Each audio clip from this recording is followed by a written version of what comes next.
Плов, яғни палау, қазақша вариантын дайындаймыз. Майымызды әбден қыздырып аламыз. Қызғаннан кейін барып, пиязымызды салып, қызарғанға дейін қуырамыз. Пиязымыз қуырылып болғаннан кейін үстінен туралған етімізді саламыз. Үлкен-үлкен бөлшектеп салсаңыздар да болады. Мен турап салдым. Енді бұны суы тартылғанға дейін жақсылап қуырамыз. Бұл 5 минуттай қуырылады. Қақпағын жауып қоюды ұмытпаңыздар. Бұл арада біз сәбізімізді турап аламыз. Сәбізімізді осылай бөліктерге бөліп алып, ұзынша етіп тураймыз. Қатты қалыңда, қатты жұқада болып кетпеу керек. Жұқа болып кетсе, езіліп кетеді. Енді міне бізде суы тартылып азайып келе жатыр. Суы тартылғаннан кейін үстінен сәбізімізді саламыз және оны араластырып, үстінен тұз бұрышымызды дәміне қарай саламыз. Қалаған дәмдеуіштеріңізді қоссаңыздар болады.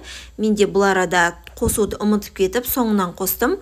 Және тәтті болгар бұрышын қостым. Бұлар қуырылып болғаннан кейін үстінен осылай суын құйып, еті піскенге дейін қалдырамыз. Және сарымсақ қосуды ұмытпаңыздар. Міне бізде етіміз пісіп қалды. Енді күрішімізді жуып дайындап алдық. Күрішті бір емес, бірнеше рет жуу керек. Енді міне менде мана ұмытып кеткен тұз бұрыштарымызды осы арада қостым. Негізі мана айтылған бірінші жерде қосу керек. Енді міне суы тартылғанға дейін қайнатамыз. Суы тартылғаннан кейін астын ең жай отқа қойып, ары қарай пісіріп аламыз. Ауа кетпеу үшін мен осылай бетін пакетпен жаптым. Бізде тамағымыз пісіп дайын болды.